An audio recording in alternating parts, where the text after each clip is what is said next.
Trick or treat! It's a trick. All of these have machetes in them.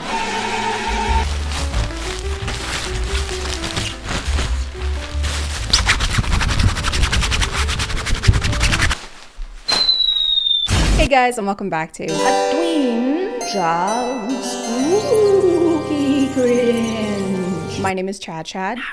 And it's Halloween, or it's around Halloween when I'm filming this. I don't know if it'll be posted by then because deadlines are spooky. Time constraints. But today we're going to be talking about the spookiest thing of all, aging. That's right, today we're going to talk about how youth is fleeting and how you will never ever be as young as you are in this moment in time ever again. Boo! I'm sorry, have some candy. Have some candy.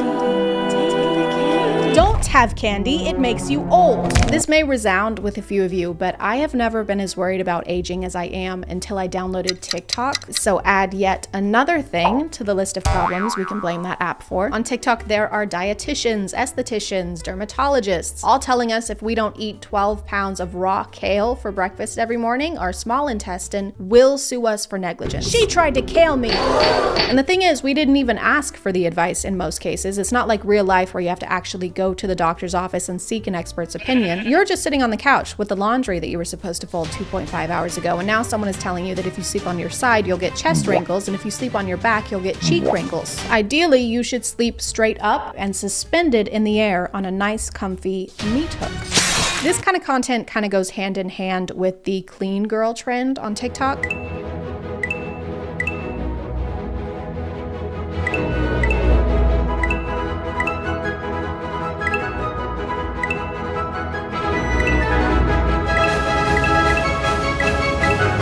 And if you don't do all those things, you are a stinky, dirty girl. Even if you're not a girl, I don't care. You're a grimy little dirt girl, and you probably eat worms and blue cheese.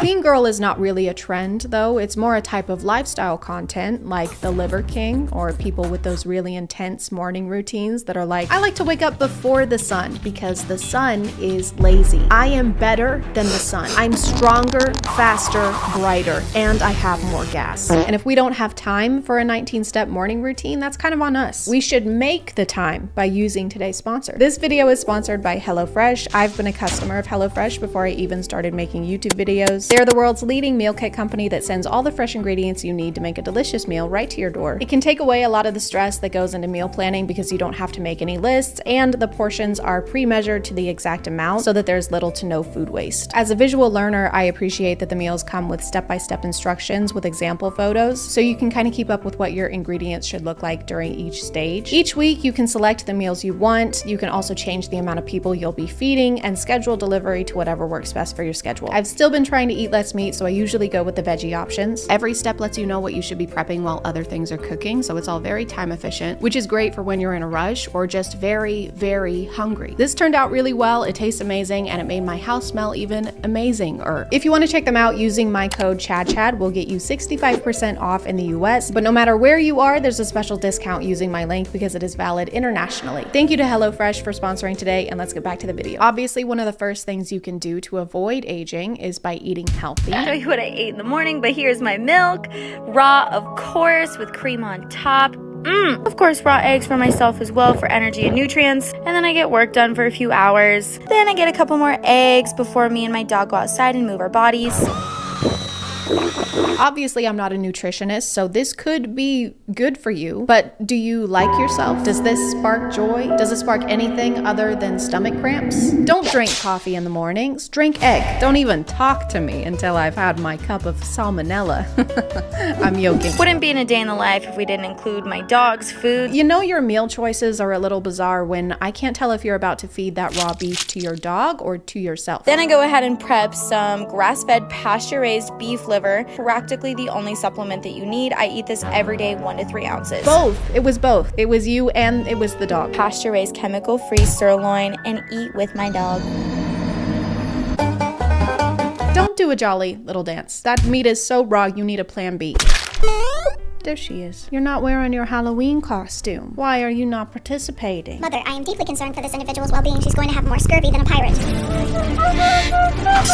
Another technique that you should implement into your anti-aging routine is to stop having human emotion. After years of training my face muscles to stop working so I don't make wrinkles, everyone seems to ask how I can make emotions. You really don't need to use your face muscles to make emotions at all, but I will show you how my face moves at this point. So this is what my eyebrows look like when they're raised.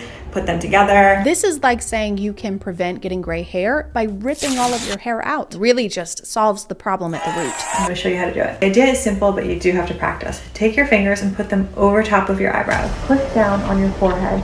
And next step is to take your 2 fingers over your eyebrows and try and lift them. It might look crazy, but trust me, over time you're going to be able to train these muscles to work without these muscles working at all.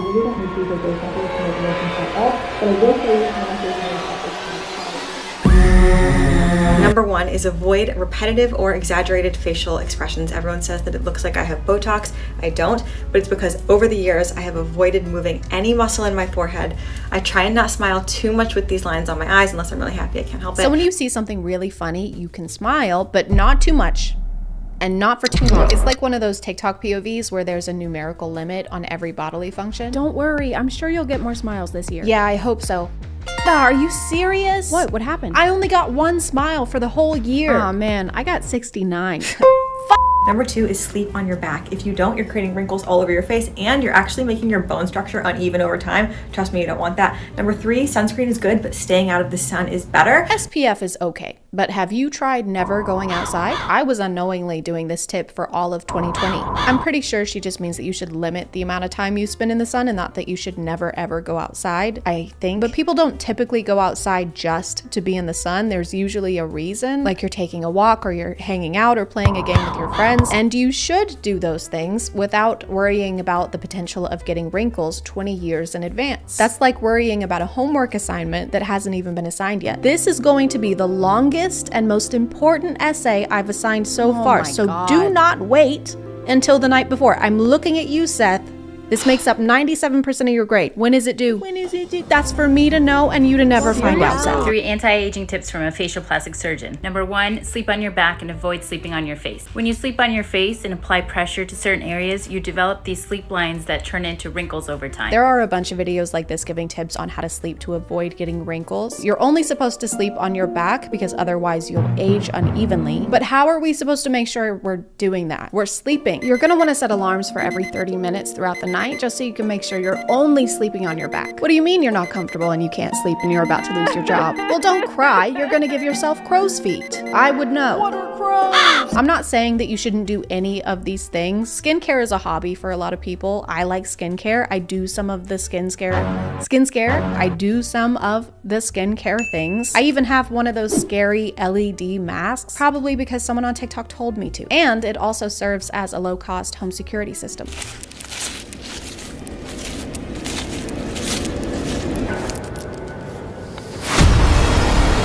But we also have to worry about the rest of the body aging, not just the face. This is aging your neck. Looking at your phone like this creates a crease here, and combined with UV exposure can cause horizontal necklines, otherwise known as tech neck. So make sure you hold your phone at eye level to avoid unnecessary creasing of the neck. This might be a good posture tip, but I don't think that we're gonna be able to just stop looking down in every situation. Wait, don't move. What is it? There's a rattlesnake right under your foot. Oh my God. Don't move. I'm not. Don't look down. I'm not. I'll get a neckline. Do not move a single muscle. I can't. I trained myself not to use my muscles. Oh shit. He's lunging. Oh my God. Oh my God. Oh my God. Oh my God. Is it bad? Holy shit.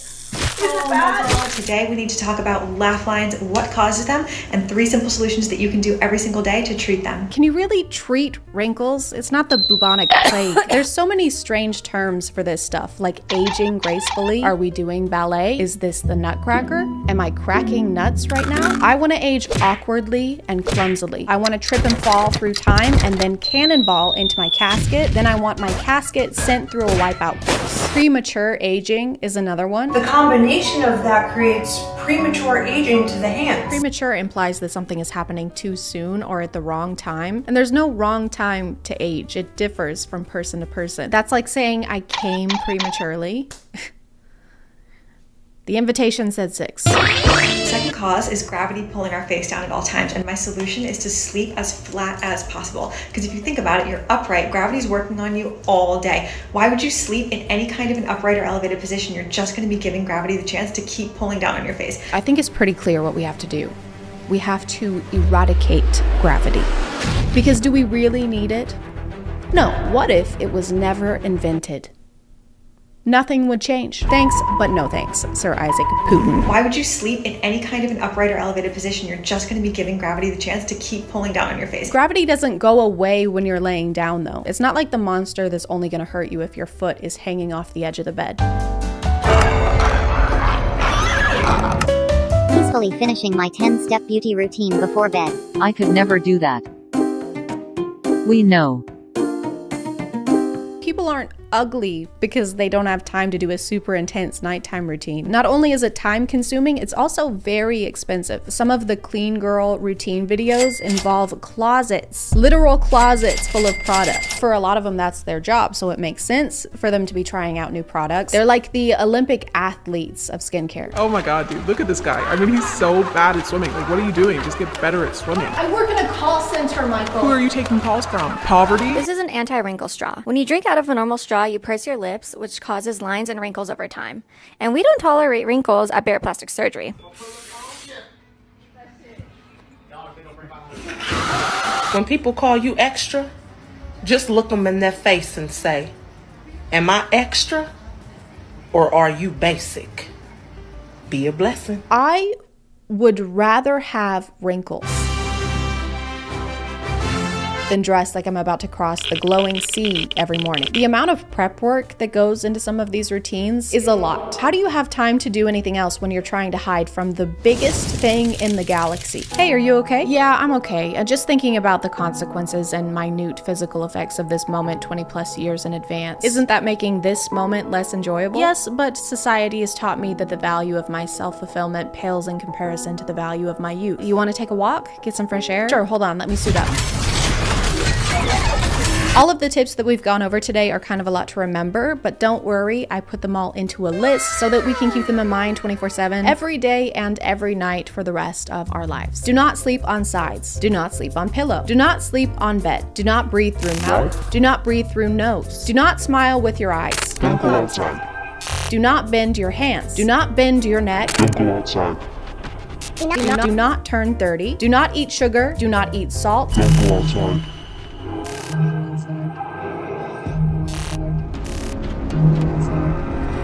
Do collect the blood of 20 virgins and offer it to the universe in exchange for everlasting youth and beauty. Look hot forever. Drink egg.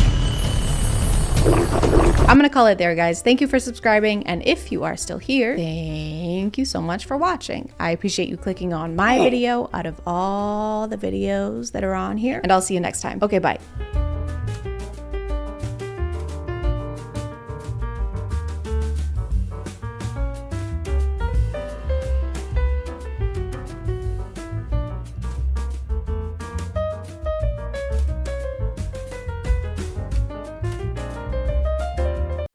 Water, one of the most vital resources on the planet, something that we can't live without, and something that momfluencers can't bear the taste of without 2 pounds of powdered pineapple Fanta mix and heart-shaped ice cubes made of pink lemonade. So it makes sense that something as important as water, something of this magnitude, deserves to be carried in a vessel of the same importance. Something sturdy, something cute, something that retails for up to $60 before tax. So when Stanley Cups started blowing up online, we found that vessel.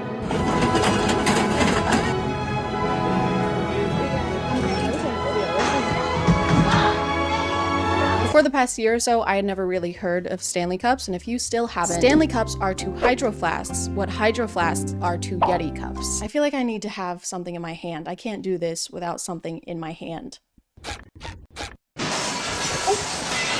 Oh, perfect. Look at him. Aww, bestie. Every few years or so, there's a new water bottle brand that everybody wants for Christmas, and if you don't have it, you're a loser. Oh, so you just want to drink water and you don't care about how on trend the container holding it is? That is so thirsty. Like all the brands before, Stanley makes water bottles, but their bottles have a little handle on the side, a little thing to grip, so that you can finally handle the grippy. But what people can't handle is Stanley's Valentine's Day collaboration with the poo-poo head company known as Starbucks. The limited edition cups were hot pink instead of Stanley's usual collection, which only has light pink, and we don't want that. We want our grippies hot and pink. To put it simply, people have been losing their gourds over these cups. The release of these cups was like Black Friday for people who know all the lyrics to Lavender Haze. This was the most chaotic thing to happen in like 2 days, which isn't a long time, but this year has been crazy, okay? Gypsy Rose's husband has a big dick. And that's something I know now. There were literally people camping out in Target parking lots at 3, 4 in the morning, just waiting for them to open so that they could storm the display like they were in the battle at Helm's Deep. There was one person who fell mid-sprint and no one even checked on her. No one cared. They all just turned on her. One of you will betray me come the morn. No, we would never do that. I would never ever do that for only 30 pieces of silver and a hot pink Stanley cup.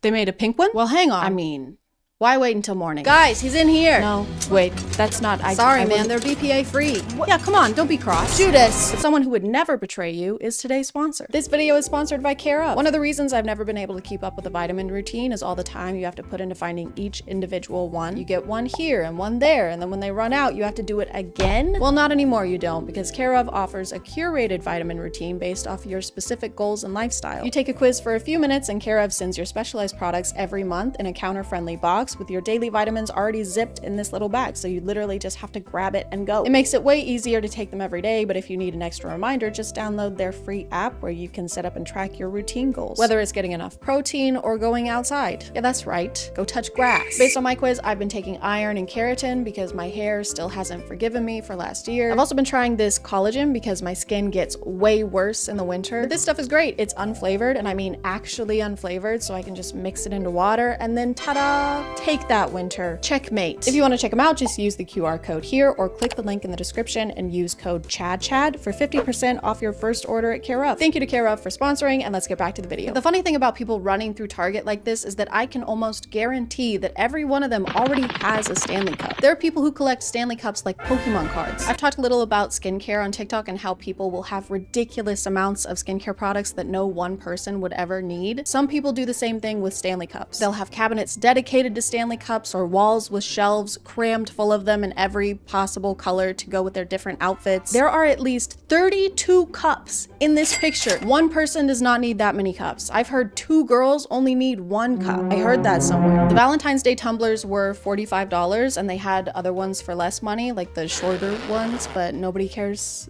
about those for some reason. No one cares about the short kings, even in drinkware. Shame on y'all. After all this crazy stuff went down, Target had to start making systems to try and avoid the chaos. In a lot of videos, they sell out in literal minutes.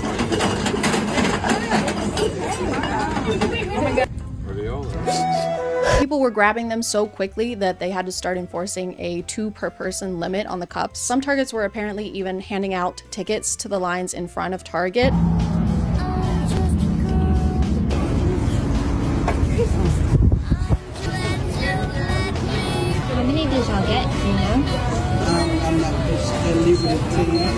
And if you didn't get handed a ticket, you can't buy a cup. Like, there's no point in you even going to the display if you don't have this ticket. You basically have to win the lottery to buy one of these cups. Actually, it's not even like winning the lottery. It's like having to win a lottery just to be able to buy a ticket to win the lottery. Hey man, how's it going? Can I get the Powerball? You got a ticket? Not yet. No, it's the Powerball. You gotta have a ticket to buy a ticket, okay? I don't care how powerful your balls are. Some stores had cops guarding the display, and you might be thinking that's kind of overkill. It's not like anyone's doing anything illegal. Think again. Think twice. Think. You're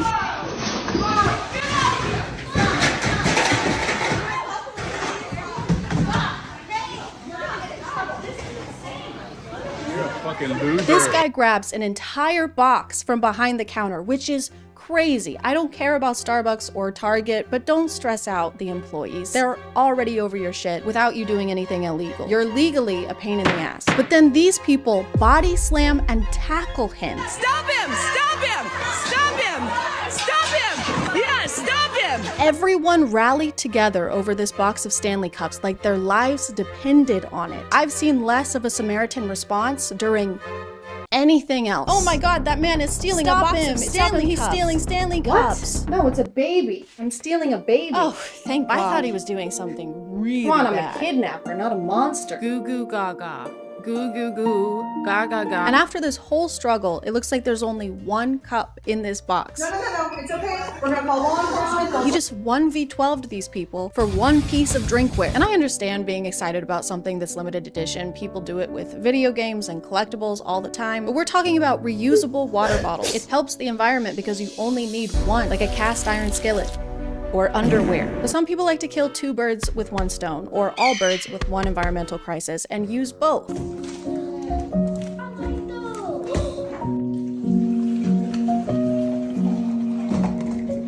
On the bright side, this is more efficient. This way, the plastic will end up in the ocean faster. Time is money. Money is Stanley Cups. My leg itches and my hand is sweaty. This is just insulting because if you're gonna use plastic water bottles, at least use them. The environmental impact can't be for naught. Verily, unless they can't drink their water, this is completely pointless and just adds an extra step. I just created matches so that we don't have to use rocks to make fires anymore. Amazing, that makes things easier and better.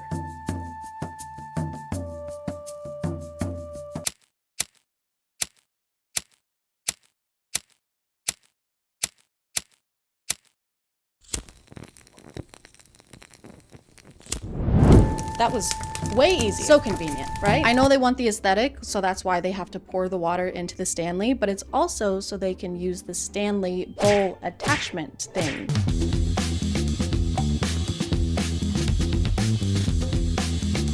There's already a container to drink the water from, and there are already bowls. If anything, this is just taking a bowl and putting it on something precarious that your kid's knee is gonna knock out in 2.5 seconds. And if you take too many grapes from one side, the whole thing will topple over. This is like putting your toddler's food on top of a Jenga tower. And that's another thing about Stanleys is that people like to make accessories for them, which if you take into account the people who think of these as accessories and buy different colors to go with their outfits, this is accessorizing an accessory.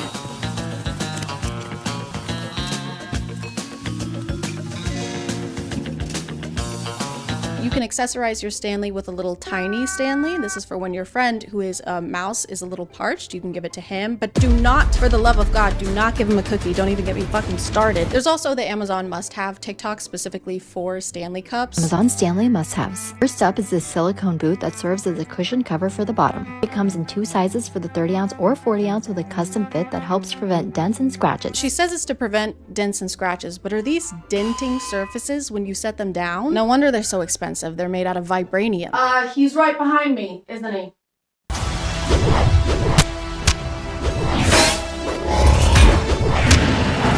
You can also buy clothes and purses for your Stanley. This carrier is another favorite, especially if you like to bring your Stanley on the go. It secures around the cup with Velcro for a nice snug fit. This pouch that's designed to strap onto Stanleys so you can keep a few of your important belongings like a cell phone, key fob, and card holder all together. It kind of seems like a water bottle isn't what you want. You would like a doll, like a Barbie or an American Girl doll. These are probably as expensive as American Girl dolls, which is really hard to be. And this is fine. Some of these are cute. I'm not gonna pretend that they're not, but what isn't cute is whatever this is. The packaging was so cute, I had to get it laminated. Then I rolled it up and tied it with a scrunchie, added some glue dots to the back. Now I can use my tumbler without messing up the label. You just laminated garbage. We don't need ways to make trash last longer. Biodegradable. That's for betas. That's why in 2024, I'll be making garbage immortal. Vote for me, and the only degrading you'll see is in the bedroom and your quality of life. and the economy. I know that this is not every Stanley Cup owner. There are plenty of people who like Stanleys a normal amount, who just want a reusable, cute cup, and who don't try to punch Target employees in the throat. I think all the Valentine's Day cups are sold out now, which sucks because how am I supposed to get one? There are some people reselling them for over $200, and that's ridiculous. So I guess I'm gonna have to make my own Stanley Cup. So this is my tutorial for how to make your own Stanley Cup. First, you're gonna buy this decal paper from online, and then you're gonna not use that at all because you don't have ink for your printer, and then it snows in Tennessee way more than anyone is used to. Everyone is staying home from school and work. Everyone is stranded. I'm stranded. I can't go to the grocery store. I'm only eating Chef Boyardee. These are dark times. So then you're gonna have to improvise a little bit. You're gonna have to brainstorm, and then you're gonna remember that your amazing, wonderful manager got you an Insta camera for Christmas, and then you're just gonna take a picture of your design on your phone, print that out, cut it out, fasten it to your cup in a dishwasher waterproof way, and there you go. There is your very own Stanley Cup. You know, Stan Lee,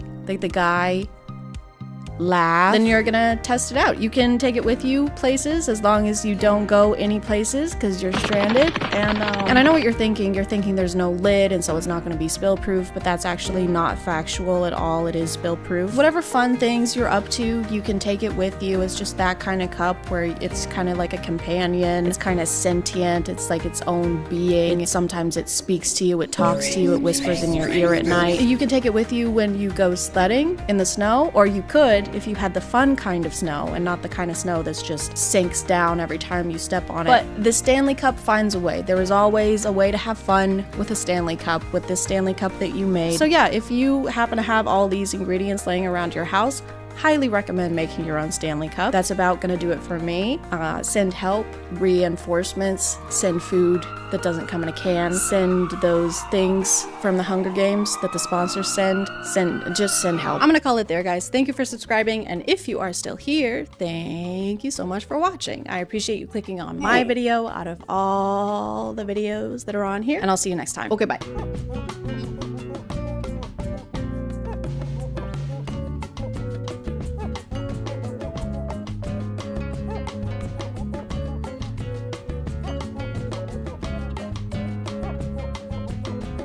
Oh man, which of these perfumes do I use? I don't know anything about smelling good. If only there was a Polish media personality and businessman who licks bottles here to give me advice.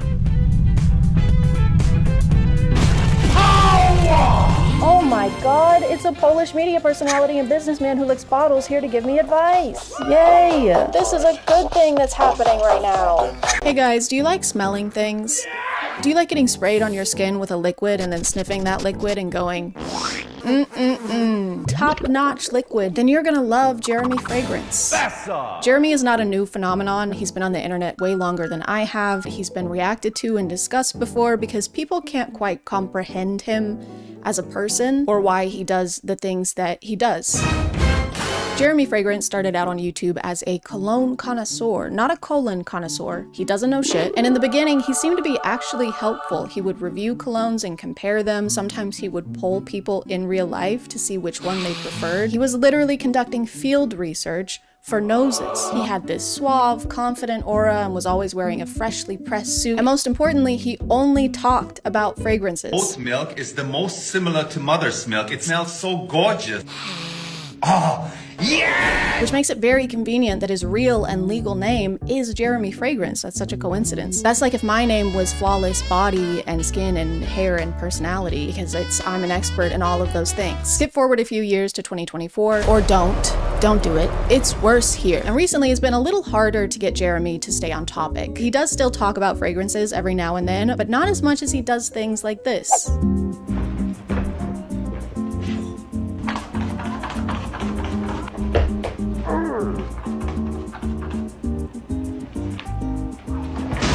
And when he does do a review, he'll start out talking about the cologne, but then by the end reveal some kind of deep secret about himself. Just like me after having 2.5 lemonade Trulies. And the last one I don't talk so much about is Perry Alice 360 Red. I love it, man. It's the dildo of the fragrance industry. I'm sorry, it's the what of the fragrance industry? I don't think that's necessary, Jeremy. You don't need to use that, especially not when we have today's sponsor. This video is sponsored by Bellesa Boutique. Bellesa and I are doing a big giveaway, so stick around, why don't you? Bellesa is a bi-woman sexual wellness company with a mission to close the pleasure gap, but that's the only thing they want to close, if you know what I mean. There is something in my eye, actually. There's literally something in my eye right now. And to help accomplish that mission, Bellesa offers fun, sexy toys made of high-quality, body-safe materials. The Pebble by Bellesa, for example, is rechargeable, waterproof, and has pressure wave technology that combines both vibration and suction. They come hand in hand, or in this case, Pebble in hand. Speaking of hands, the Pebble is ergonomically designed to fit yours perfectly. It's lightweight and lines up with your index finger just right so you can get it done just right. It's got 5 levels of intensity per mode with no annoying random pattern, so you can actually focus and not feel like your toy is yelling at you in Morse code. And if something disastrous ever happens to your toy at the paws of your dog, Bellesa will replace it for you at no cost aside for evidence of the crime, aka a mugshot of the accused. And if you sign up for our giveaway by clicking the link in the description, you're guaranteed to win a discount or perhaps even a free toy if you play your cards right, so you won't have to resort to Perry Ellis 360 Red. So be sure to check out the link in the description. Thank you to Bellesa Boutique for sponsoring, and let's get back to the video. But the most important update in Jeremy's content and his life journey is that he is looking for a girlfriend. And no one really saw this coming. He's only vaguely alluded to it in the past. Alright, ultimately, of course, I want to have a girlfriend and a wife. What I want is what I need to find somebody. I want a girlfriend, baby, and marry her. I'm still searching for a girlfriend. Nice. But now it's finally time for him to find the one and settle down. Love is just in the air, and so is a lot of Dior Sauvage. But when you're a guy like Jeremy, a genuine connection can be hard to find. He's been busy. He's got his own fragrance business to run, and he found Jesus as well. #1 fragrance icon that follows the teachings of Jesus. People are always finding that guy. Maybe he doesn't want to be found. If he keeps hiding like that, found you. No, I thought this was a good spot. Just found Jesus. And now you're tweeting it. Of course. Of course you are. Prison. Now everyone's gonna know where I am. So Jeremy decided to take matters into his own hands and announced that he'd be finding his soulmate with the power of social media. So I'm looking for a girlfriend. You must be Christian and you must be under 32. I was thinking 35, but let's say under 32. In his announcement video, he only mentions 2 requirements for being his potential girlfriend. She has to be under 32, even though he's 35. And I can't decide if him only having 2 specifications is a bad thing or a good thing. On one hand, it seems like you'd have more requirements for someone you want to spend the rest of your life with. But on the other hand, if this is what you're posting on Instagram, I don't know if you're even allowed to have 2 of them. But as time went on, Jeremy started posting a couple more demands, like for example, that she needs to be 100% committed to him. He is looking for marriage, so that makes sense. And that she needs to be able to give birth to children, which is a weird thing to specify. What else is she gonna give birth to? Congratulations, Mr. Fragrance. The baby's here? Uh-huh. You've got a healthy 1.7 ounces of perfume on your hands. No! I knew this would happen. The lighting is different because I had to block out the sun. It was frying me and cooking me, and I'm sweating, and I had sweat in between my boobs and every part. Based on other people's videos, it looks like Jeremy responds to the women he's interested in and requests additional information from them, like their Snapchat usernames. I can't even express how big of a red flag that is. Nothing says you're ready for marriage and commitment and a family like asking a woman for her snap. Hey, you want to communicate on the one app that makes communication disappear? If it makes you feel any better, there's also a map that shows me your location 24/7. He also seems to routinely ask them to send videos addressing him directly, probably to verify that they are who they said they were in their application. Hi, Sophia. I asked for a video of you. Can you send me a video of you saying something like, "Hi, Jeremy"? And once he has that information, he can move on to the more important questions, like how old are you? And are you a virgin? And is it possible at your age that you're still a virgin, Maria? Is it possible that you are still a virgin? Why are you asking that, Jeremy? So yeah, I want you to be able to have children. I also want you to have zero knowledge about the thing that creates children. The only way this would be appropriate for him to ask is if he is a virgin in his mid-30s. He just wants to make sure he's using skill-based matchmaking. They've got to be on the same level. 0. Hey, do you know what you're doing? No. Good, because I fucking don't either. The way he phrases the question too somehow makes it even worse. Is it possible that at your age, 30-ish, right, that you have remained pure of soul and body? Kinda weird if you haven't, says me. Me, I'm saying that. Me, the guy who engages in sexual activities with cologne bottles. In this one, he even takes a dig at this woman's appearance. Hey, pretty woman with the intense teeth. Intense teeth. Jeremy, you have incense teeth. This is frankincense, and I will eat a bit of this. You have no room to talk, literally, because your mouth is so full of things that you're not supposed to put in your mouth. And I really wish it was, but this isn't even the worst thing he sent to someone on Snapchat. I gotta interrupt your video. I got totally a boner seeing your face and seeing you talk. Totally a boner in my pants, but I'm not going to show it. What the fuck are you doing? You can't send videos like this to someone you don't know who follows you on Instagram because you're a public figure. Also, he mentions here that the video she sent him was of her simply talking, was just of her face, so this reply was completely inappropriate and uninvited. Also, I read her comments, and this girl is 18 years old. 35-year-old man, by the way. And she claims he was fully aware of that fact and even commented on it, calling her ultra young, ultra yuck, ultra ewy. I thought he was looking for someone to have a child with, not an actual child. When he said under 32, I didn't realize he meant as under 32 you can get without him risking jail time. Now we understand why he needs to spray himself with so much cologne. It's because he's a massive piece of shit. Sending videos like this appears to be a pattern for him because it is. He does it a lot. You're so flirty, just seeing your text makes me, if I can say so, erected. Even going as far as requesting specific pictures or videos from them. Later, without the top that you're wearing now, would be an interesting picture, Corey. Are we still following the teachings of Jesus Christ here, Jeremy? I don't know where he taught this. I must have missed that chapter. And on the 8th day, he said, "Thou shalt get thousands of women to add you on Snapchat so that thou can use thy influence in order to solicit nude pictures of them."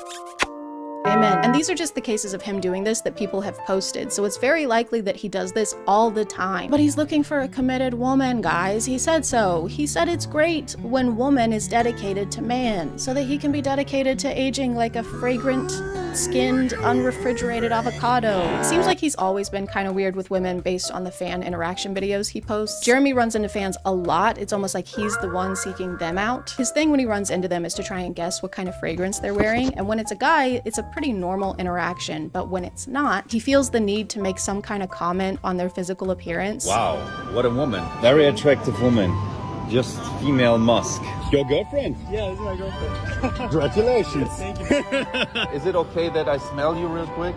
Yeah, I mean, I don't... Basically, he can't see a woman or a girl without trying to flirt with them in some way. So it's safe to say that I have a lot of competition. I don't know what it was, okay? Maybe it's the way his hips thrust in a sporadic, irregular way, or the way he lives so dangerously on edge of the age of consent. But there is just something about him, and I can't live with the regret of never even trying. Just want it noted that I started my quest of trying to get Jeremy to fall in love with me before I figured out he's a terrible person unworthy of my time. So it's exactly like every dating experience I've ever had. And so I shot my shot. I shot my shot on Instagram, and he didn't even look at my story. I shot my shot on Instagram again. I shot so much shots that the state of Tennessee actually tried to protect my rights. But it didn't matter because Jeremy still didn't notice me. So I decided to try and play by the rules. I painstakingly crafted the perfect opening message that no man could decline, and then sent it post-haste to his application email. It reads as follows. Dear Jeremy,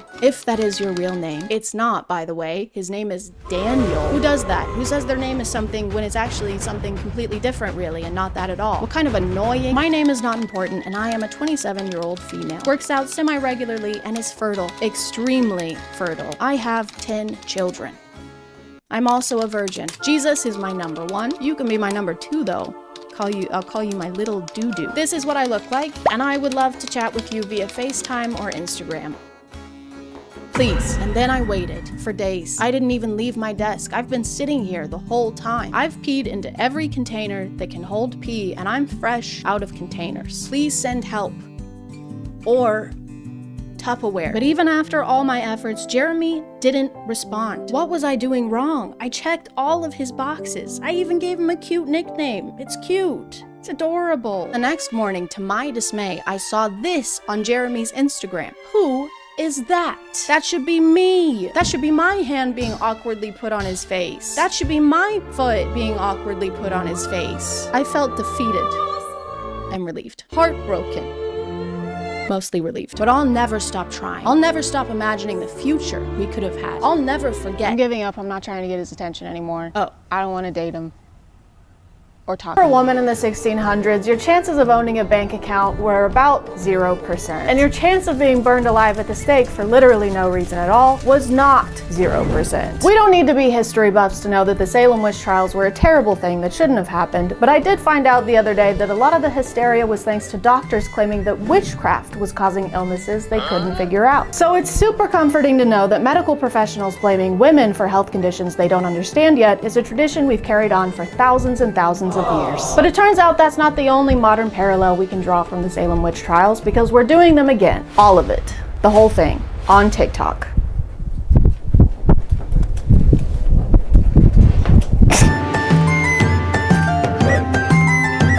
We may not be putting people on legal trial for witchcraft anymore, but that's not going to stop the internet from throwing allegations around. Makeup is witchcraft. I said what I said. Anytime you have to start trying to cover up and reconstruct your face with different powders and blushes and... She's wearing lip gloss as she says this, by the way. Lips don't shine like that on their own, by the way. She also keeps mentioning Transformers in this video. We got the men, you know, these Transformers, they out here looking more feminine than the women. And I don't really know why. Like, what does putting on a little mascara have to do with the battle between Autobots and the Decepticons? I like how we constantly hear variations of this on how makeup shouldn't be allowed because it changes our appearance too much. You don't look like that for real. With the makeup on and with the makeup off, you look like two completely different people. You're transforming. It's witchcraft. Like, okay, since when is changing how something looks a bad thing? Does she also hate it when people paint a room? Whatever you do not renovate your bathroom around this lady. She's gonna freak the fuck out. A lot of these videos frame witches as being this kind of secret agent whose mission is to infiltrate the church. Okay, this is gonna sound crazy to some of you, but it needs to be said because it's real. Why did she slap us like that? What did we do? Does she think we're witches?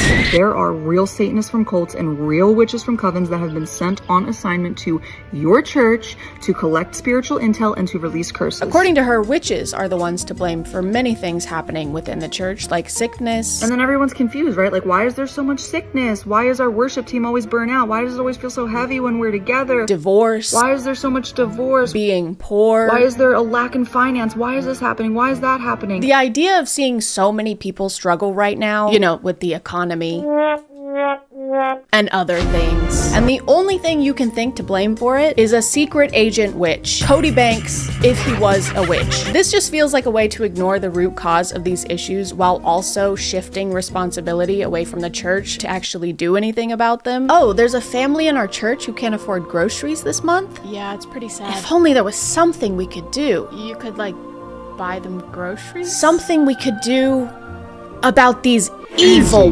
witches. She also lets us know that witches are sometimes sent after specific people. There was a witch that was sent on assignment against me. She saw my testimony. She got smacked by the glory of God. She repented, turned from her cult, and was born again. Hallelujah. Kind of like a hitman. But so far, the only hits have come from her. So I think her implication is that the witches are sent to find Christians and convert them over to their side, which is terrible. How dare they invade someone else's space and then try and force their beliefs onto people? What a horrible and never been done before thing to do. But a not horrible thing to do would be to talk about today's sponsor. This video is sponsored by Bombas. Guys, summer is almost here, and while many people are working on their summer bodies, not many are working on their summer feetsies. And that's just as important. But you can make sure your feet are summer ready with a little help from Bombas. Bombas is a comfort-focused brand that's got all your basics covered, like socks, slippers, underwear, and even shoes. Their Friday sandals are built to go wherever you go, whether that's grocery shopping or doing parkour in the street. Please do not do parkour in the street. They're made with comfy, waterproof materials, and thanks to the cupped footbed and dual strap design, they're not going anywhere. Except for the cool zone, or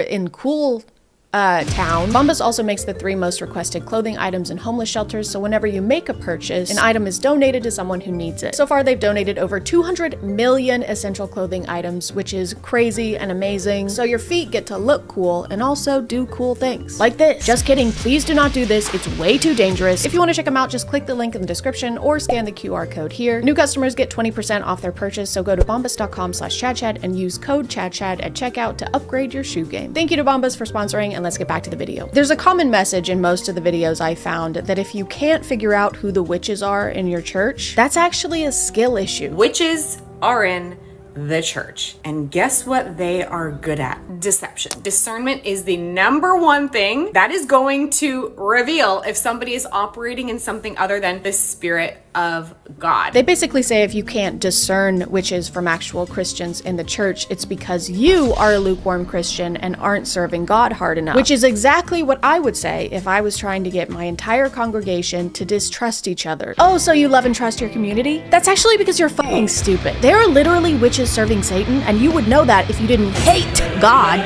The word discernment is used a lot in these. It's even considered a spiritual gift. Now, if you have the Holy Spirit, you get to have all the spiritual gifts that are outlined in the Bible. The spiritual gift of discernment, which many Christians in the lukewarm church or the American church today lack in. One that you don't get to have if you're a lukewarm Christian. So you better wear a jacket. Prayer, of course, is another good method to keep the witches at bay. We also should be, as the church, operating in prayer, corporate prayer. A house that is not built on prayer is honestly set up for failure in one form or another. Probably why prayer is so attacked. I've heard people say this before, that prayer is under attack, and it makes praying sound very action-packed, which is kind of the opposite of what prayer is. And we now lay her to rest in your eternal kingdom. Amen. Who threw that? Me.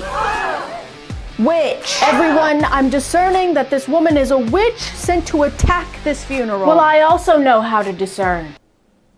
Break discern on the ground. Discern this. Apparently you don't even have to be a witch to be practicing witchcraft. Now, sometimes people aren't actively participating in witchcraft and going to church and trying to do all these things. Sometimes they're operating in manipulation and control, which is still witchcraft at its lowest, simplest form. Is control and manipulation. Hang on a second. Are you telling me my ex-husband was a witch? No wonder he was always flying off the handle. The broom handle?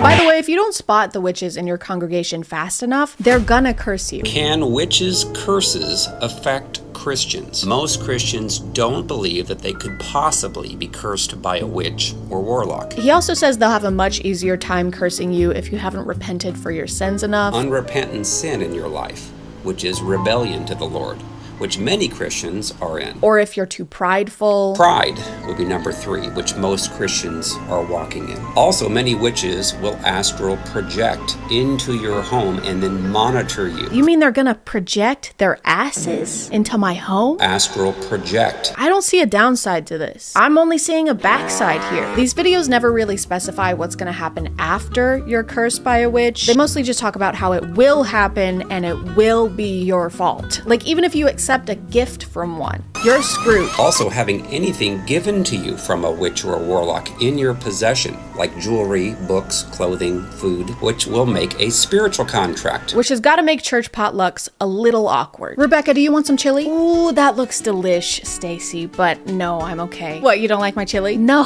I just couldn't. I'm on a new diet. It's very low cal. I don't want your fucking chili, okay? Why, because you think I'm a witch? No, it's because your chili tastes like fucking ass, Stacy, okay? But on the other hand, if you aren't getting cursed by a witch, it's because you're not enough of a threat to Satan, aka you're still not doing enough for God. If you have not felt any witchcraft, then you're most likely not a threat to Satan's kingdom, and you're not doing much for God. So it's bad if you get cursed by a witch, but also bad if you don't get cursed by a witch. Damned if I do and damned if I don't. Me, when I'm a beaver and I'm trying to decide to go to work or not, their qualifications for someone being a witch are also so broad that they can be applied to literally anyone. And they're never actually describing someone who practices witchcraft. They're just describing the supernatural Snow White and the Seven Dwarfs version of a witch. What does a witch in the church look like. They will usually dress very conservatively, so you would never guess that they're a witch. Oh, dressing modestly means you're a witch? You mean the thing that the church has been telling women to do since forever? Put some clothes on, whore! Okay. Take some clothes off, you witch! Okay. Does this mean that the Duggars are witches? Is that why they had so many kids? So they can Hansel and Gretel them? That's why they've always got the kids cleaning the kitchen, so they can trap them in the oven, like the Visit. Extremely good at acting godly, give you words from God. They want to put their hands on you in prayer. Their laugh can sound like a cackle. So if someone dresses modestly, or appears to be a good and godly Christian, or just has a kind of funny laugh, that means that they're a witch? You just incriminated about 95% of any congregation. You just described Seth Rogen. Seth Rogen is a witch now. This is what I mean, dude. Whenever they're describing the big, bad, scary witches, they're actually just describing regular people that we encounter every single day. These witches are using biblical language. I just came across this lady on TikTok, and gorgeous, so pretty. And that's always something that I know. If someone's beauty is very exaggerated. So when someone is beautiful, that makes you suspicious of them? Oh wow, you are so pretty. Oh, thank you. Too pretty. But then my spirit was like, this doesn't sound right. And I went to her page and I was seeing her stuff, and nothing was outwardly witchy. Like, she didn't say she was a witch. There was no information that gave specifically witch. So you saw a woman on TikTok who wasn't a witch, whose account had nothing to do with being a witch, and by your own admission had nothing outwardly witchy going on, and yet you still came to the conclusion that she's a witch? I go to her link in her bio, and I'm like, oh, this is heavily Christian language. And I said, okay, witchcraft confirmed.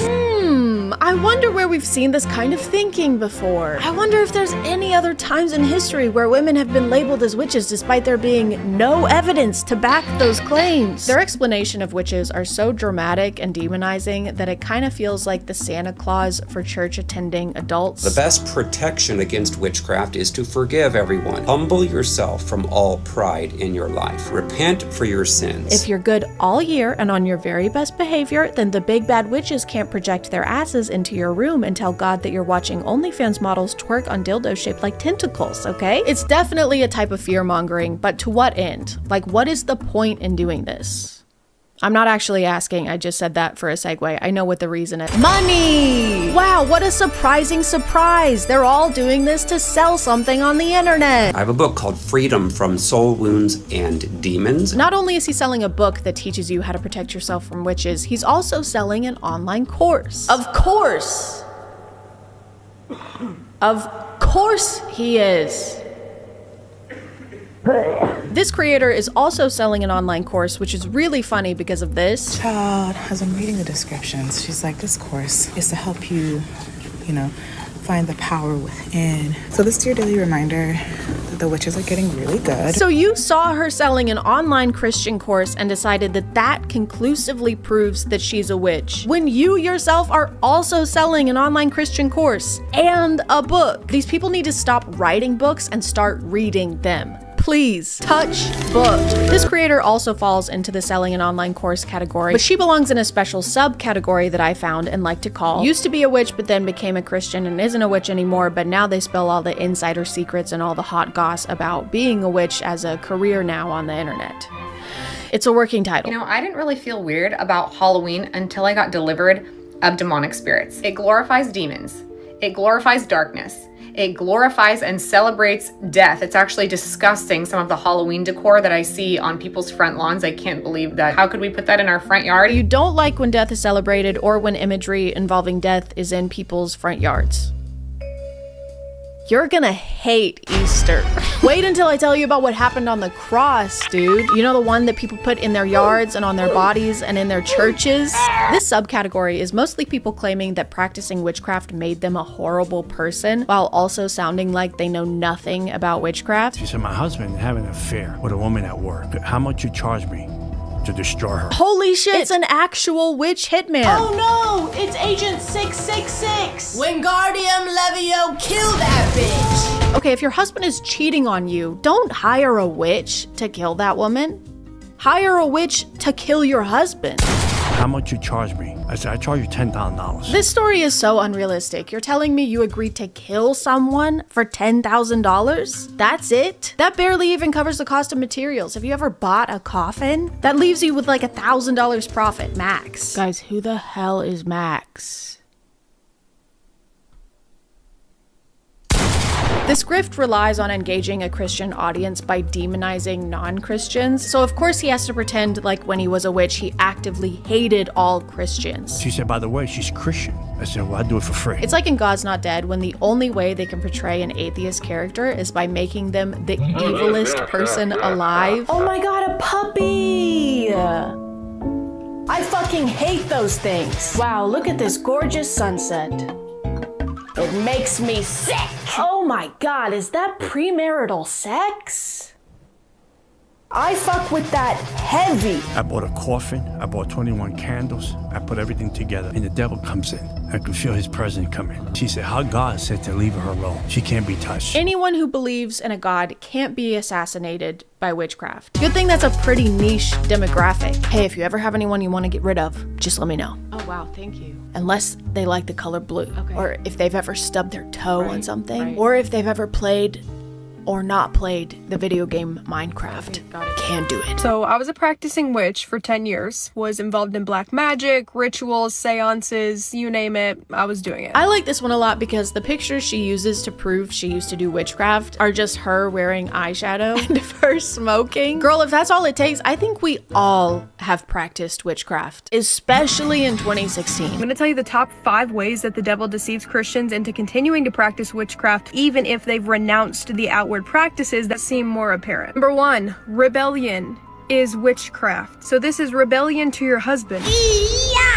Rebellion to your husband is witchcraft? Is it? Is it really? You know what? If you want to head back to the 1600s when your husband could get you thrown in prison for not making his bread crispy enough, you go right ahead. Enjoy wiping your ass with straw. And bubonic plague. Videos like these and ones that share experiences with witchcraft all have the same purpose of painting witches as these monstrous, comically evil characters that only exist for them to prevail upon. We had a witch come into our meeting and says, I'm more powerful than Jesus. And I said, oh, that's interesting. And I went over and said, hey, you doing okay? And he says, no, I can't move a muscle in my body. He says, what's going on here? And I said, well, there's someone that's more powerful. Here. This is just Wattpad for boys. He's basically writing fanfic where he has magical powers and defeats the other guy with magical powers because his magical powers are better and stronger. When they talk about witches, they aren't thinking of a person. It's really just a pawn that they're using in order to win battles, except the battles are invisible and made up, so they win every time. Their message is this double-edged sword that makes you suspicious of your community, mainly women, let's be honest, and paints other religions as something people need to repent and recover from. And since most of this is happening online and is coming from people who are ranting in their rooms or in their cars, it's easy to forget the kind of real world effects this kind of messaging can have and has had historically. The other day I saw this video of a woman getting her hair done at a salon, but for a reason we're going to talk about more in a minute, she has some blood in her hair. I need you to wash the chicken blood out of her hair. Wait, why do you have chicken blood in your hair though? Which is not something that I would personally want to wash out of someone's hair if I was a hairdresser. But these are her friends, they're her regular hairdressers, and they did. They show her transformation at the end, and she looks amazing. Her new hair is clearly giving her a confidence boost because she's smiling and she's glowing. So imagine my confusion when I looked in the comments and saw this. In the name of Jesus, I rebuke any negative energy from this video. Witchcraft is real! That was a destiny swap spell for sure. That was 100% a fate swap. She took someone else's life to better hers. I don't know witchcraft, but I know Jesus, and that isn't right. Nobody's talking about how she looks so drained in the beginning of the video, but at the end, she's literally refreshed. You mean like how people go and get their hair done, and then afterwards they look refreshed because they just got their hair done? Let me not start talking about the pasta ritual that some women do. I don't know what that means. Is that like when you go to Olive Garden and you eat the Alfredo tortellini dish and it's really, really yummy? I like that ritual. That's a good ritual. People on TikTok immediately started labeling her as a witch, saying that this was some kind of witchcraft where she was trying to swap fates with someone. That bitch is a witch. That's witchcraft. That's evil as fuck. But worst of all, claiming that she had cast a spell here that caused the death of her friend's child. The stylist who washed the chicken blood out of her hair, her baby girl passed away not long after that. That is how dangerous this is. That is how immoral and evil this stuff is. This video is what inspired me to talk about this because unlike the other ones I've shown, this was directed at an actual person. This was a literal modern day witch hunt. She's gonna pay for that. The woman who done that is gonna pay for that. In reality, this woman practices Santeria, which is a religion that started in Afro-Cuban communities. She made a comment explaining this and that the blood was there as part of a protection ritual she was doing for herself because she was about to go on a trip, which has now been deleted because people were harassing her and accusing her of causing the death of one of her loved ones. And on that day, all I got was a hair rogation. A hair rogation is completely harmless. It's just a head cleansing for like protection. And an animal of choice wasn't even a chicken. I'm not evil, I'm not no demon. I'm not out here trying to get nobody's soul. I'm not sacrificing anything. This is extremely demonic. Girl, why is everyone acting like they've never seen blood used in any religion? It's literally used routinely in Christianity. Her daughter died the next day. It wasn't the next day, it was months later. This is like saying, oh, I went to church on Sunday and then on Monday, my husband died in a car crash. Clearly it was going to church that made my husband die in a car crash. But still people were commenting stuff like, okay, yeah, it may be part of her religion, but I don't care, there was blood involved. And so if there's blood involved, that makes it bad and scary. And all I have to say to that is, are you fucking dumb? Are you fucking dumb? Are you fucking dumb? Are you fucking dumb? Are you fucking dumb? Are you fucking dumb? Are you fucking dumb? This is full-blown demonic, and it is not of God. It's not of your God. And you always got to pray. Guess what praying is? A protection ritual. Guess what she did? A protection ritual. You guys are doing the same shit. You're doing the exact same thing that she was doing, just in different ways. And There's nothing good about Santeria, these spiritual cleanses, and I'm gonna put an egg cleanse, and I'm gonna sacrifice an animal and put the blood on my head. You know what's really funny about this talking point is that God literally instructed Moses for every family to sacrifice a lamb and take the blood of the lamb and wipe it over their doors as a protection ritual to protect their firstborns. Animal sacrifice, blood ritual, protection spell. Am I losing my fucking mind? It's the same thing. Do you read the Bible and then get hit by the Men in Black thing that just zaps your memory clean? Is that what's happening? So this is just a friendly reminder that sometimes we see something we don't understand, and sometimes people believe in things that we don't believe in. And during those times, we shouldn't be jumping to conclusions, even if everyone else is. Also, if your religious beliefs are founded in shitting on other people's religious beliefs, that's not a religion, that's just you being a hater. You're just a hating ass bitch, and you would be no matter what your religion was, and that's okay. I mean, it's not, but that's what it is. Anyway, guys, I've got to go fly over El Monte because my friend whose name is Hotel Transylvania needs a ride, so I'll see you next time.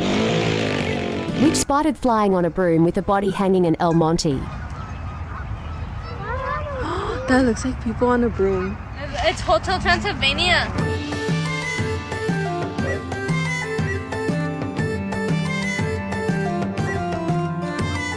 Hey guys, my name is ChadChad. Not really. And to be honest, I've been in a bit of a slump recently. And to get out of those, I usually do stuff like go for a quick run, read a good book, spend quality time with friends. This is the Carlo Winner Man. Unfortunately, I've been doom scrolling so much that getting this TikTok is a daily achievement at this point. Join me and let's go take some deep breaths. And you know what they say, with great screen time comes great responsibility to complain about it. So let me tell you about this fucking bullshit that I hate. The vertical show epidemic hit TikTok years ago at this point, and while they're pretty cringy and bad, they're cringy and bad in an endearing way. No matter how nonsensical they get or how many alpha, werewolf, stepbrother, professor, billionaire CEOs they have, they were still created by someone. There were producers, actors, editors, jobs were created and people got paid. But when you take all of those redeeming qualities away, you get AI vertical show garbage that I don't find endearing in any way. I find it end-nearing.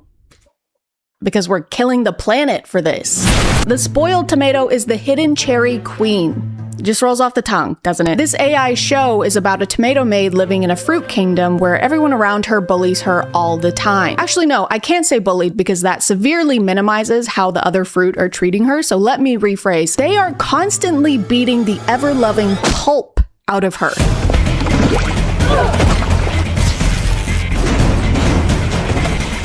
And we don't really know why they're doing this. She does have a flashback to her childhood where we see her parents were royalty before they were attacked. And because of this, she had to go into hiding by transforming from her cherry self into her rotting tomato self. However, this guy, the one holding the sword, so I'm assuming he's the one hunting down her family, just walks right past them. Find the royal hair!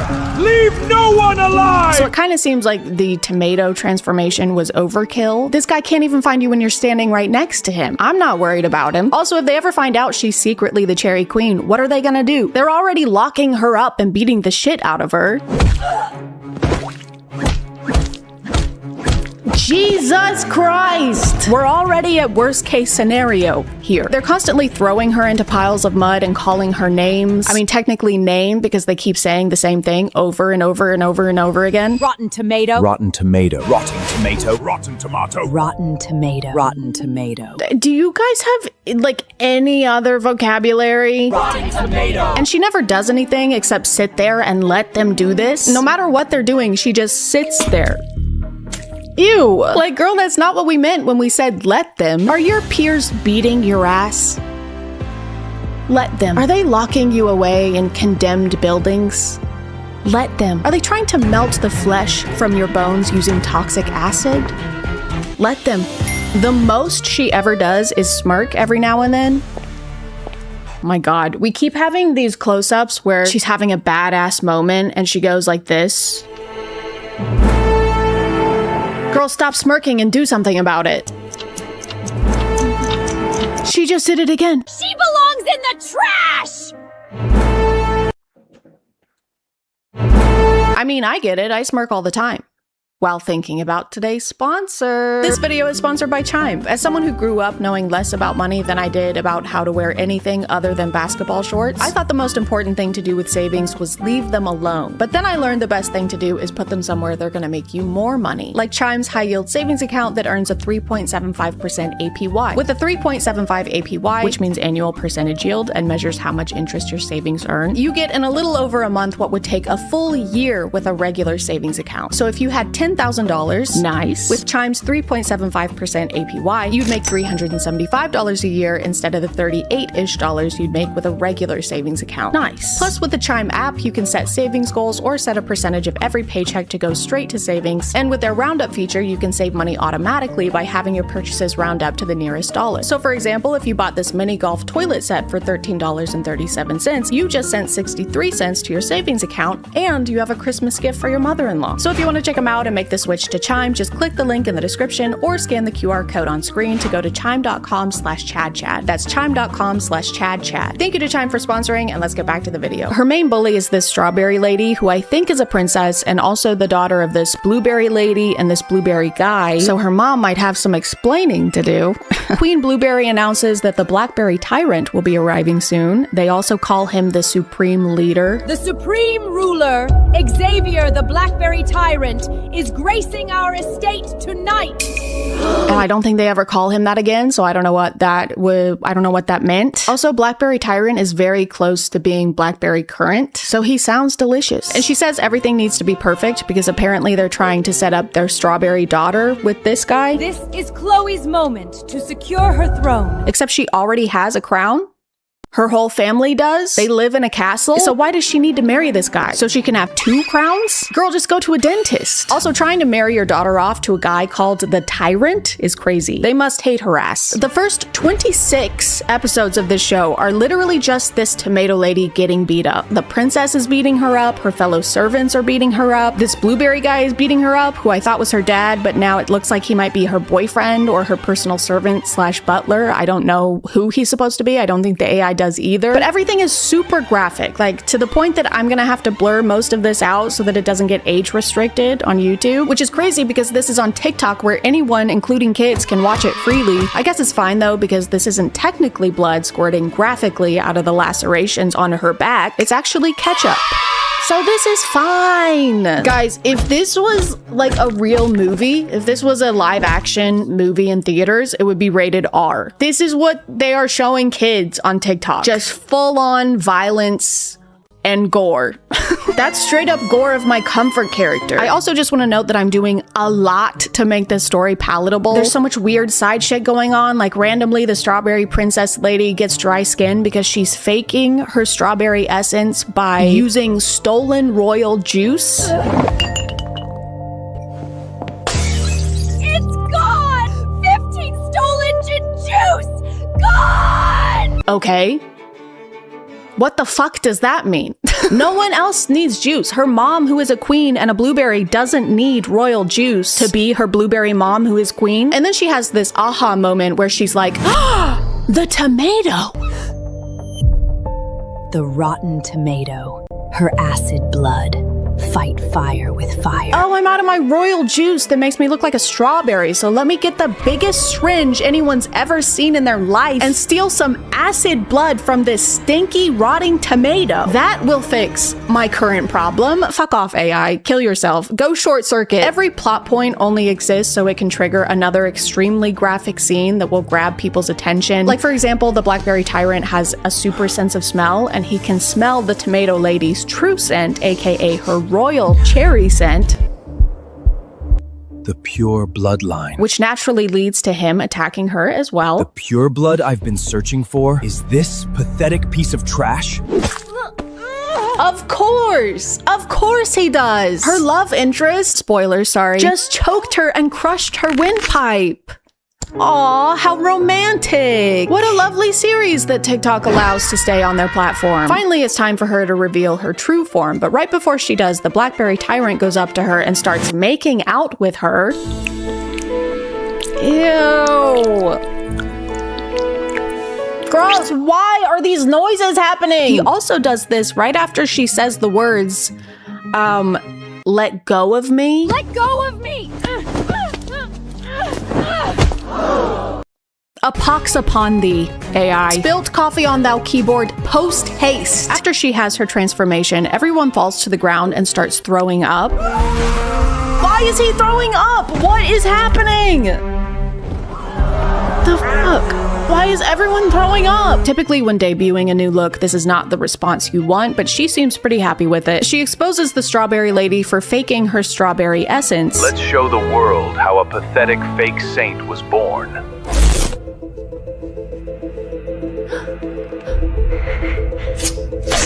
No!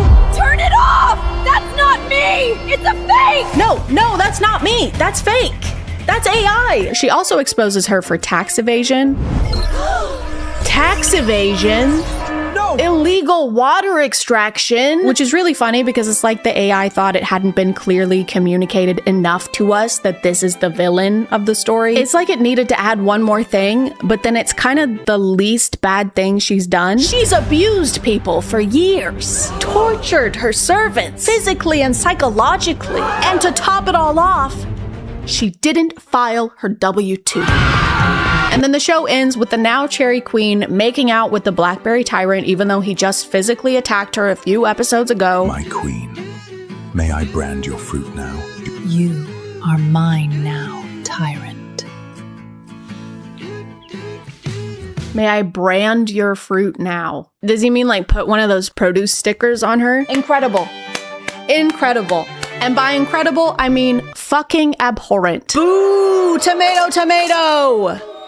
I mean, cherry. I don't know why fruit has become the AI character staple, because I think historically characters shaped like fruits and veggies have been made to appeal to kids. And now it feels like the same thing is happening here, except the fruits and veggies are banging each other. You would never see this anywhere except the Wild West of TikTok and Instagram Reels. Like imagine you're watching VeggieTales and then suddenly the potato guy's boobs are out. That would never happen. He doesn't even have boobs. Or a belly button. I also kept getting recommended this show. I keep using air quotes because I'm morally opposed to calling this a show. Revenge of the Pregnant Seahorse is about this seahorse named Sean. There's actually names in this one. Let's go. The bar is in hell. I'm in hell. I'm here too. Sean is married to this seahorse lady who is a millionaire CEO of a company conglomerate conference corporation. Consorteration. Consorferate. Consortition.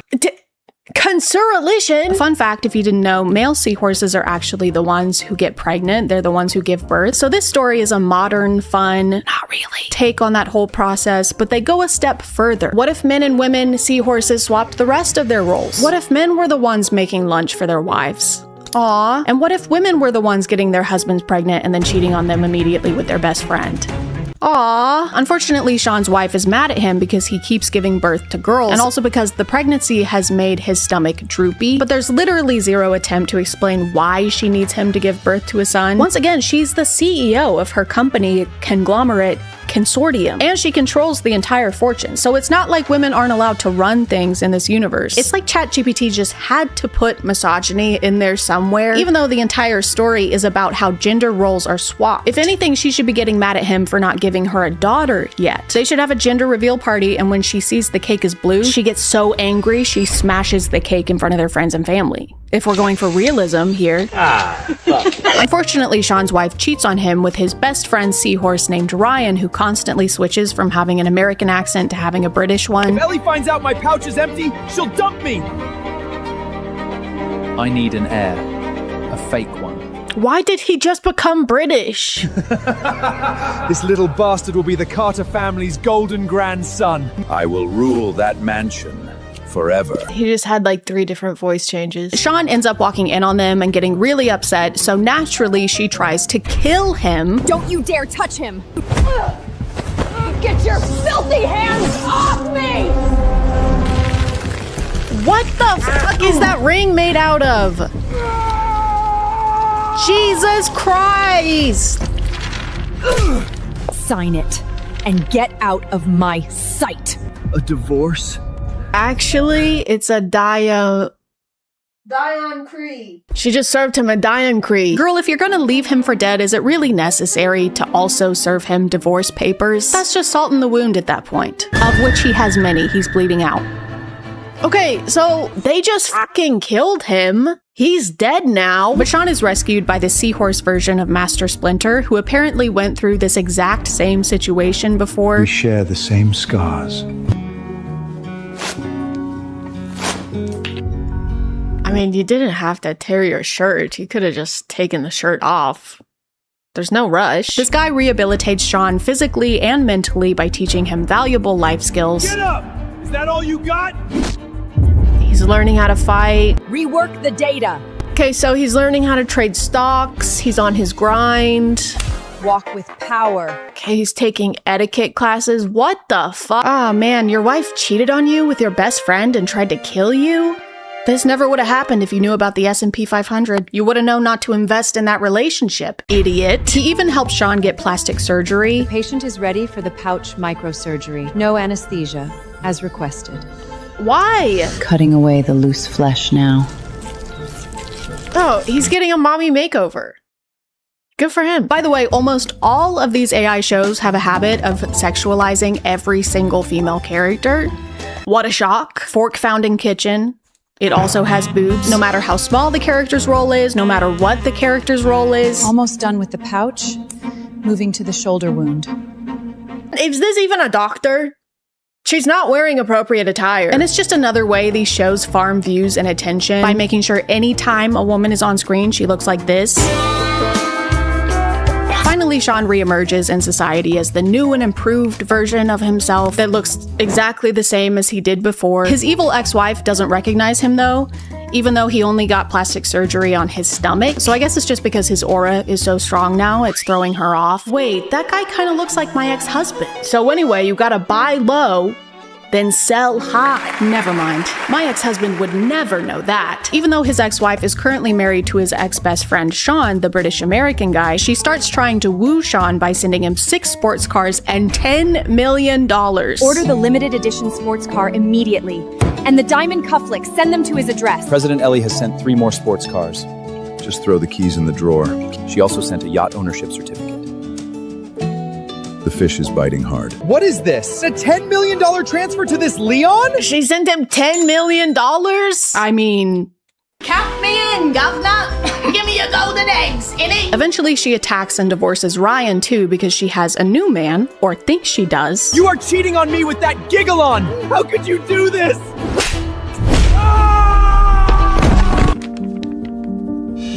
Divorced with nothing. He got the official word. And after finally splitting them up, Sean reveals his true identity by showing her his shoulder. This scar.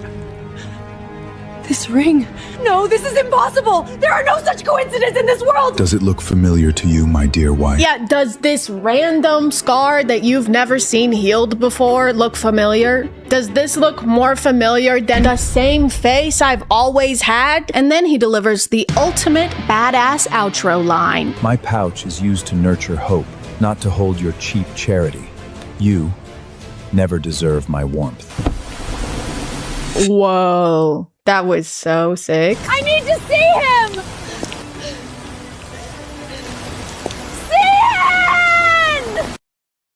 Cian? Yeah. She's seeing his dust because he's about to drive off and leave her here. No, Sean!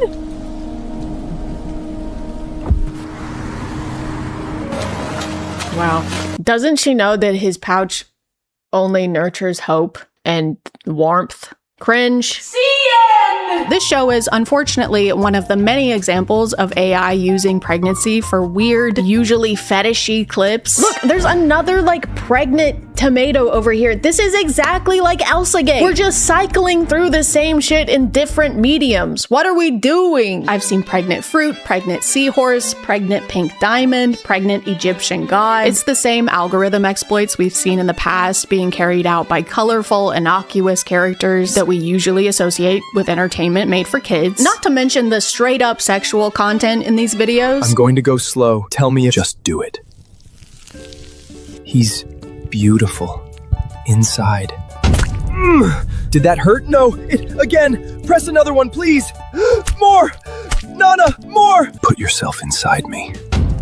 I can feel every inch of you. He's inside me. Completely. I'm taking you to the hospital now. Just hang on. Luke, kiss me. Max, get your foot down. I can't see. Damon. It's not even subtle at this point. It's just corn. Of corn. And that's not exactly what I want to see when I open my Kalshi promotion app. I mean TikTok. Plus, if I wanted to see melon squirt, I would just call your mom. Unfortunately, this is what happens when the only prerequisite for making a show is having a generative AI subscription. These things are inherently detrimental because they aren't made to tell a story. They're made to keep us watching for as long as possible. We get trapped into watching them because of the shock value, and then after watching the entire thing, realize that that's the only thing in them. Hey, here's a weird thing. Don't you want some kind of explanation for why this is happening? Well, then watch the next episode, where you won't get any of that. I'm also worried that by flooding the algorithm with shitty, memeable, generative AI, we're being slowly desensitized to the existence of it. I honestly didn't want to make a video about these for a while because I don't want to contribute to that in any way. I don't want my watching these shows and making fun of them to be taken as some kind of acceptance that they exist or to minimize the ripple effects they cause. Because the issue isn't just that they're dumb and make no sense, it's that they only take things away from us. There's no trade happening, it's only take. It's taking hours of people's lives when it took seconds to make. It's taking work away from people who actually give a shit about storytelling. It's taking environmental resources that we need to survive, and it's taking this and this. Take these, take this. Literally, as we speak, there's a company trying to make a data center in Nashville right next to the fucking zoo. Like, how cartoonishly evil can you get? Did an AI vertical show villain decide this? Is that who's managing this project? Hello, my name is Bad Bad, and I'm head of operations for Dookie Ass Fart Shit Incorporated. Recently, I've been scouting the Nashville Zoo for our new exciting expansion strategy, which is to expand our data centers until they're covering every inch of the earth. Here at the Nashville Zoo, they've been working since 1991 to conserve the endangered clouded leopard species, and we're hoping to assist in that process by endangering them even more and putting a huge fucking data center right next to their enclosure. Our data centers are loud and proud and emit streams of constant noise pollution that's audible to humans and, even more so, to animals. Because here at Dookie Shit Fart, we pride ourselves in our consideration of environmental impact. Hey guys, my name is ChadChad. And this is where the magic happens. The Etsy magic. If there's one thing I've learned in my time on Earth, is that things don't always go how we want them to. And when that happens, there's only so much you can do. You can go to therapy, join a pickleball league, or as I've recently learned, you can go to Etsy.com and pay a witch to make things go your way. I've started getting a lot of spiritual TikToks on my feed recently. Some are just your typical tarot readings that usually go like, I'm seeing that a sexy Libra wants to date you, and also you're about to win $10 million. And that's clearly insane.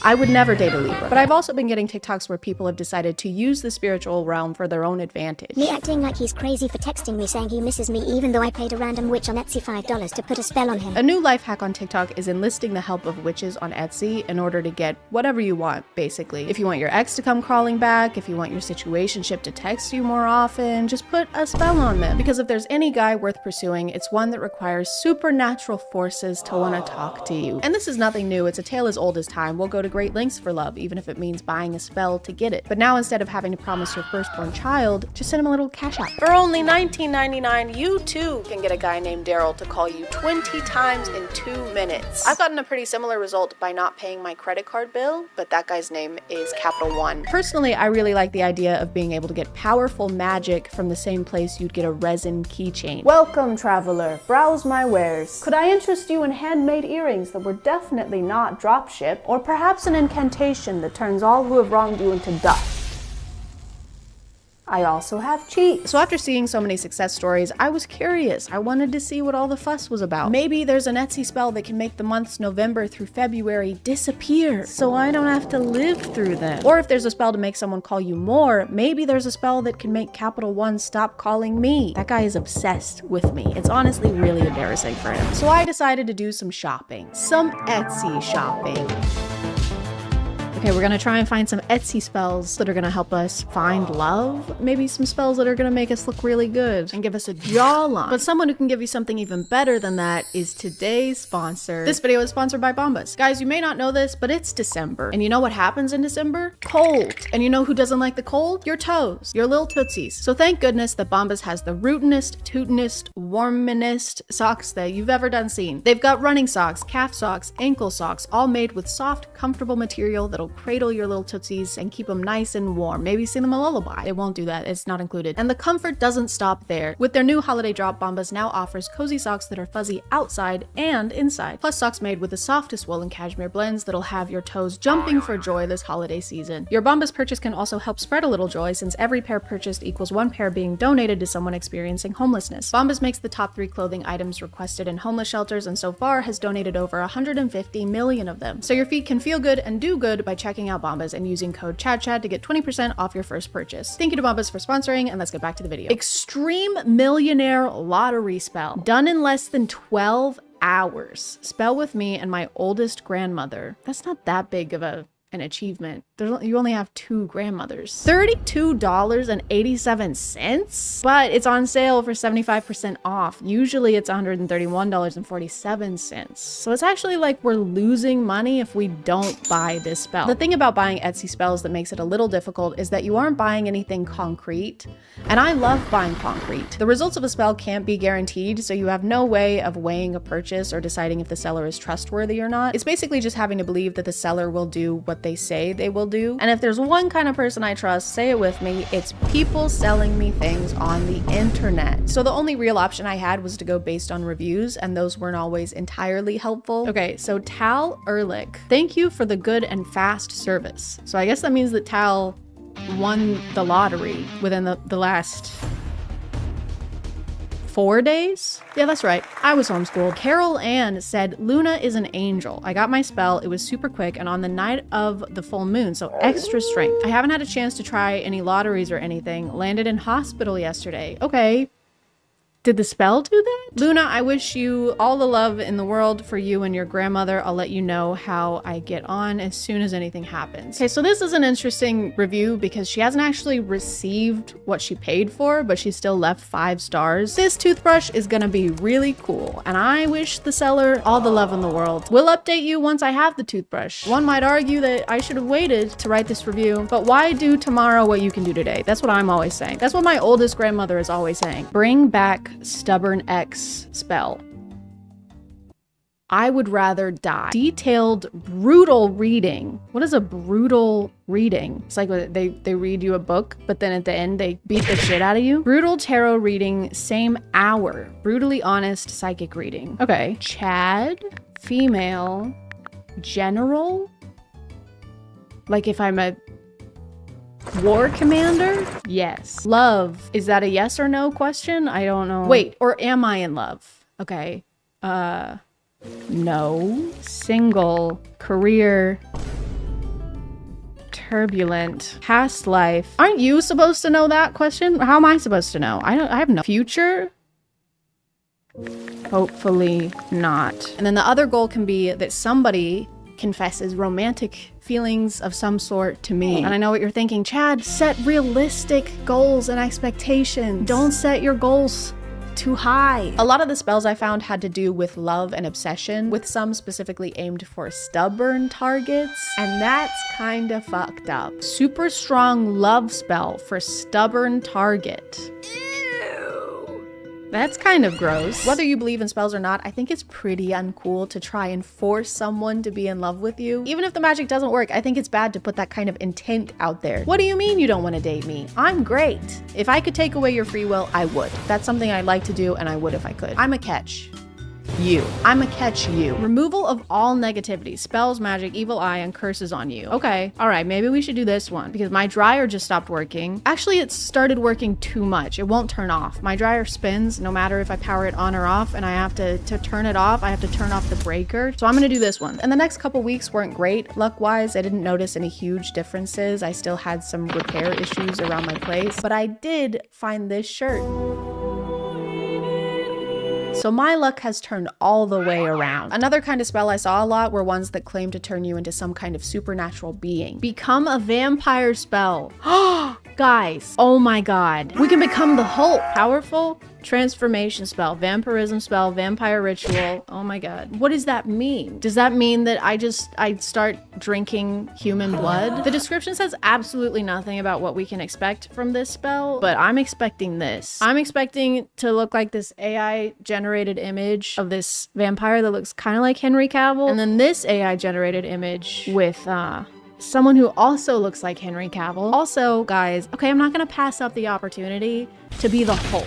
I'm not gonna pass up the quick cast, fast acting spell to give me supernatural strength. Add to cart. I also grabbed a spell called Best Body Spell, which promised me the physique of a Greek god. Oh wait, Best Body Spell. Here we go. This is the one I was looking for. We gotta get a spell that makes us sexy. Here's them casting the spell that's gonna give us abs. An 8-pack, preferably. I'm assuming that this is what happens when the spell takes effect. Really hoping my skin melts off of my skeleton. If that doesn't happen, I'm gonna be disappointed. Spells by Austin. Bye-bye, Austin. Bye-bye. I'm happy with this shop. Interesting spells, cast on time. Great conversation with Austin. Overall, I'm very satisfied. Nobody's getting to the gravy, the biscuits and gravy of the situation. I want to know when I can expect my abs to come in. I want to know when my biceps come in. Add to cart. And this one actually worked. I was hoping for Zeus-like abs, but I have 5 extra heads now. I just forgot to clarify which Greek god physique I was getting, and that's really on me. I mean, that's really on us. I also got an intelligence spell, not because I need it.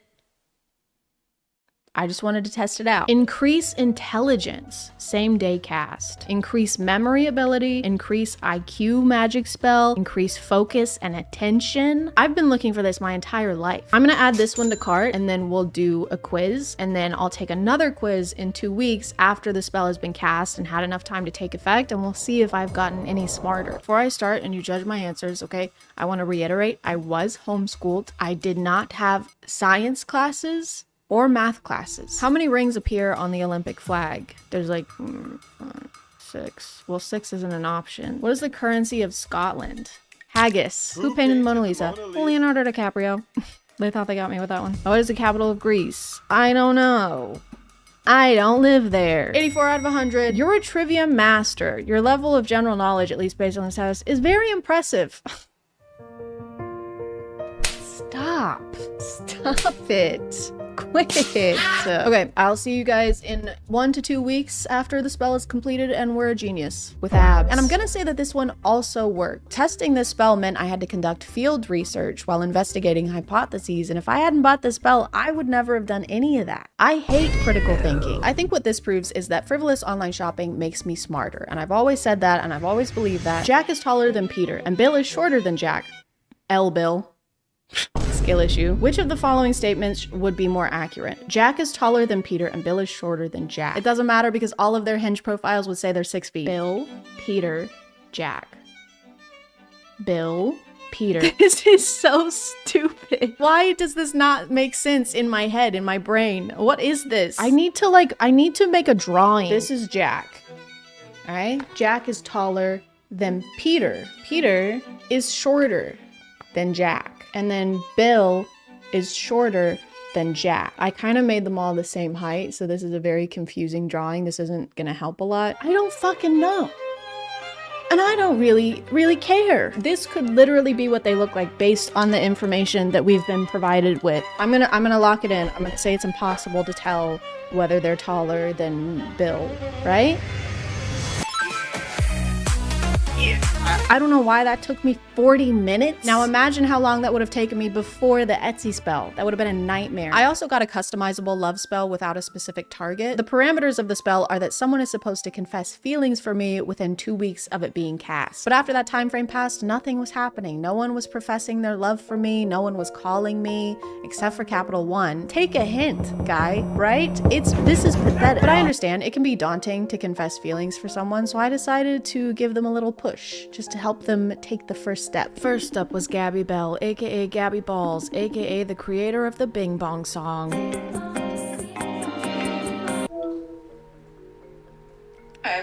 Hey, she seemed to be snacking. I decided to get to the bottom of this. What are you eating?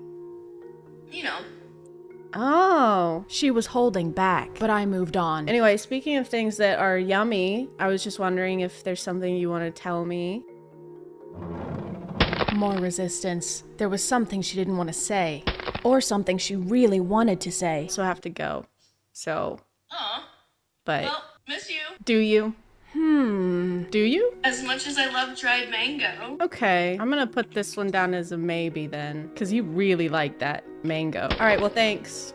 Love you. And there it was. Next up was my friend Josh Dare, aka Fortnite Extraordinaire. Just a quick heads up, this guy farts and lies a lot. Hey. Hey, yeah, what's up? I was just calling to see if there's anything that you've been wanting to tell me, something that might be hard to tell somebody typically. So then this is just an opportunity for you to tell me if there is something like that you want to tell me. You need to stop blaming all of your farts on me. Here we go. I told you so. There are so many times that we've been in a room together and we've been on opposite sides of the room and you've been blaming farts on me. I'm losing friendships. I've gotten warnings at work. I've gotten 2 write-ups. We were getting off track. He wouldn't stop talking about his farts. Like, you're a trusted friend and I love hanging out with you, but like, this can't keep going on. Right, okay. I hear you. Unbelievable. He can't stop for even a minute. And I gotta go. Okay, but like, did you actually— To document my transformation into the Incredible Hulk, I first needed to test my physical strength. Time to do our strength baseline test. Here we have, this is 20 pounds. Let's try and do 40, and then we'll see if I can do it by the end of the week. Oh my God!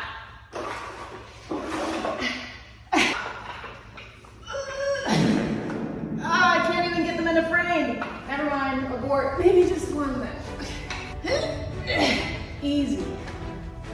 Piece of cake. But after a while, I hadn't seen any real results. I was still just a weak, puny human who could barely do 1 full push-up. But then I realized I was missing the key component of becoming the Hulk. Obviously, to complete my transformation, I needed to get really freaking ticked off. Okay, it's been 2 weeks. I'm gonna retry the 40 pounds now. Also, don't look at my feet because my shoes are stained. I said don't look at my feet. Is this 40 pounds? I feel like it's way easier to pick up now. I'm not joking. Why is this easier now? Okay, that's pretty good, but let's see if I can do 40 in each hand. Now to do that, I think I need to fully be the Hulk, so if you could just help me. You're a 27-year-old iPad kid.